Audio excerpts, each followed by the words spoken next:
everyone, this is Sarah and this is Gracie here helping you with another demonstration. Today we're going to work on cleaning ears. I know this is something that a lot of people have to do at home, especially if you have floppy-eared dogs like Gracie here.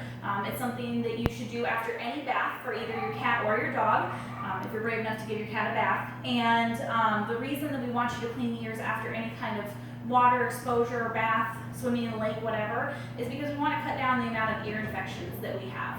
So for Gracie here, who's a really good sport, we're going to go ahead and start working on a couple of different ways that you can do it. There are a couple different methods for ear cleaning. One of the most commonly taught ones is to take the ear cleaner and then pour it directly into the ear. The theory behind that is to cause a mixing action like that of a washing machine so that the debris at the bottom of the ear canal gets pushed up to the top. It's great in theory, but honestly not a lot of animals like that because it's something that is alarming to them. This is not quite room temperature, but still colder than their bodies, so it's shocking, things like that. So the method that I prefer is the one where we use cotton balls. So you just want some standard cotton balls. These are a little bit small, but any cotton balls will do. You can always tear them in half.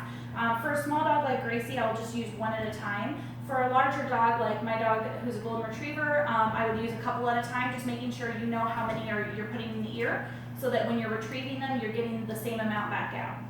So one of the first things you can do is you're going to want cotton balls and an ear cleaner. The ear cleaners that we have here are always going to be self-drying, so they have drying agents in them so that anything left in the ear isn't facilitating an infection. The other thing that's great about these ear cleaners here is that they are pH balanced, which means that they will not deactivate another medication here. So we have our ear cleaner, we have our cotton balls. We don't ever use Q-tips at home, or we don't encourage people to use Q-tips at home because the animal's ear canals are shorter than you think they would be, and we don't want to risk a puncture of an eardrum. So what we'll go ahead and do is we will take our cotton balls, and I usually lay out a couple at a time, and then I saturate these. So when I say saturate, I mean there should be some liquid when I leave, when I pick them up off the table. So you take the saturated cotton ball, flip the ear up, or if you have a erect ear dog, you just hold the ear flap in your hand, and then place it slightly down into the ear canal. Once it's into the ear canal like this, you're going to cup your hand around the back of the ear. I know, kid.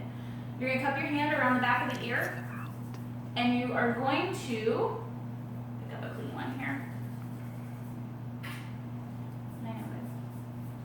And you're going to squish it together.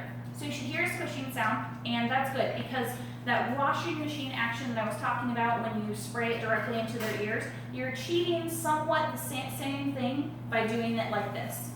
You're going to pull out the wet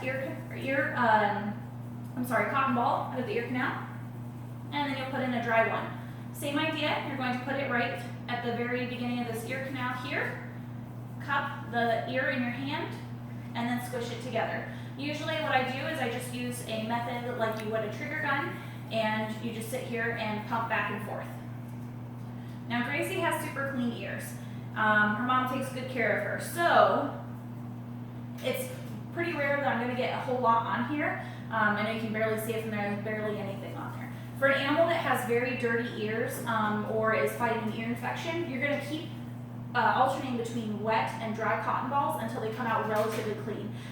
The reason I say relatively clean and not totally clean is because, first of all, we don't expect perfection, and second of all, we want to make sure we're not causing too much irritation, especially for combating a really bad ear infection that can be pretty painful. So we'll go ahead and do Gracie's other ear, lifting that ear flap up, putting it in the ear canal, and then squishing it.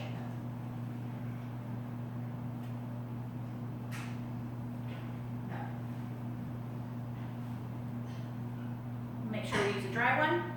And like I said before, if you don't get all of the ear cleaner out of here, it does have a drying agent in it, so you don't have to worry about facilitating an ear infection.